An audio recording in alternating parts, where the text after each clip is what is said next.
বাজেটটা আমাদের সবাইকে হতাশ করেছে। এই বাজেটটা দুর্বৃত্তায়ন সহায়ক বাজেট আমরা মনে করি। আমাদের দেশে এখন অর্থনৈতিক সংকট একটা চরম পর্যায়ে আছে। আমাদেরকে যথেষ্ট হতাশাব্যঞ্জক বাজেট এবং এই বাজেটটা দুর্বৃত্তায়ন সহায়ক বাজেট আমরা মনে করি। বিভিন্নভাবে দুর্বৃত্তায়নকে উৎসাহিত করা হচ্ছে এবং দুষ্টের পালন করা হচ্ছে, শিষ্টের দমন করা হচ্ছে। বিভিন্ন নীতিতে এইভাবেই করা হচ্ছে এবং সরকারের আশেপাশে কিছু লোক, ধনী লোক এবং যারা অতি ধনী থেকে, বাংলাদেশ এখন অতি ধনীতে পৃথিবীর মধ্যে শ্রেষ্ঠ নাম্বার 1 হয়েছে। অতি ধনী তৈরি করা হচ্ছে বাংলাদেশে সবচেয়ে বেশি সারা বিশ্বের মধ্যে। এইরকম বৈষম্যের একটা দেশ তৈরি করা হয়েছে। নিজস্ব লোকদের মাধ্যমে লুটপাট করে একটা দেশকে একটা ফকির করে দেওয়া হচ্ছে এবং সাধারণ মানুষ এর কষ্ট ভোগ করছে। বাজেটটা আমাদের সবাইকে হতাশ করেছে। একটা পরিষ্কার কথা যে আমাদের দেশে এখন অর্থনৈতিক সংকট একটা চরম পর্যায়ে আছে।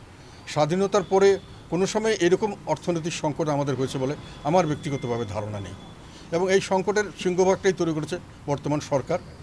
খুব উচ্চাভিলাষী কিছু প্রয়োজনীয় অপ্রয়োজনীয় এবং প্রজেক্ট করা হয়েছে, মেগা প্রজেক্ট করা হয়েছে, যেগুলোর সবগুলোতে মূল্য অনেক বৃদ্ধি করা হয়েছে। ইন্টারন্যাশনাল যে কোনো জায়গার চেয়ে বেশি মূল্যে করা হয়েছে।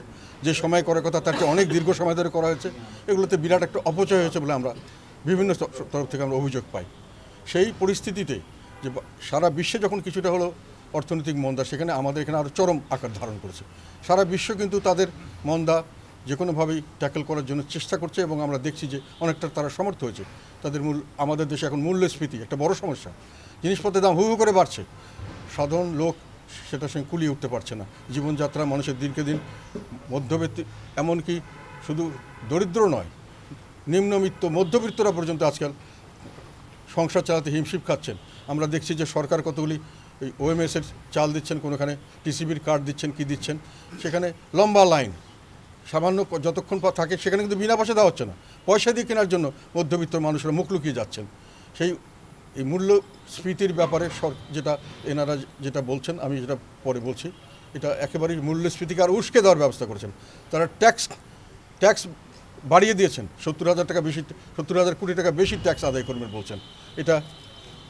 এবং বর্তমান যে ট্যাক্স কাঠামো তার মধ্যে বেশিরভাগ 4,80,000 কোটি টাকার মধ্যে প্রায় 60% বেশি তার হচ্ছে পরোক্ষ কর, মানে সাধারণ জনগণের উপর চাপিয়ে দেওয়া হচ্ছে এবং কোনো কোনো জায়গায় কর ছাড় দেওয়া হচ্ছে।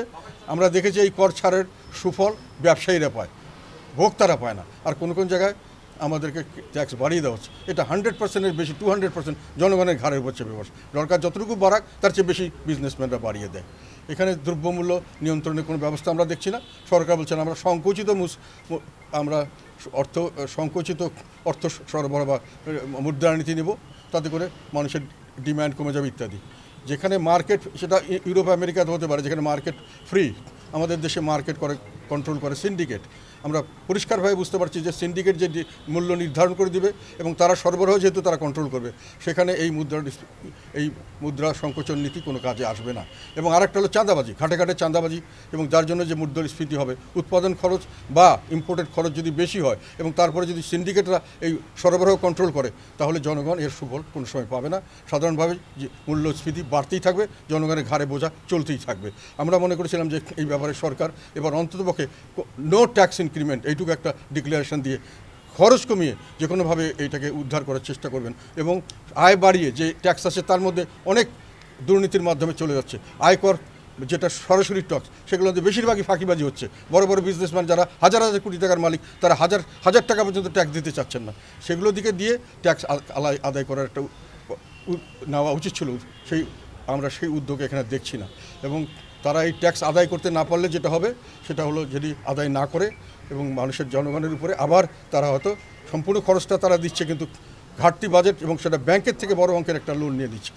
1,16,000 বা 60,000, 1,60,000 কোটি টাকার মতো তারা এই লোকাল ব্যাংক থেকে নেবে। আবার যদি বেশি করে নিতে হয় তাহলে সাধারণ যারা ব্যবসায়ী তারা লোনের জন্য টাকা পাবে না। তাহলে তাদের ব্যবসা চলবে না, ইন্ডাস্ট্রি হবে না, জব ক্রিয়েশন হবে না, আনএমপ্লয়মেন্ট আরও বাড়বে।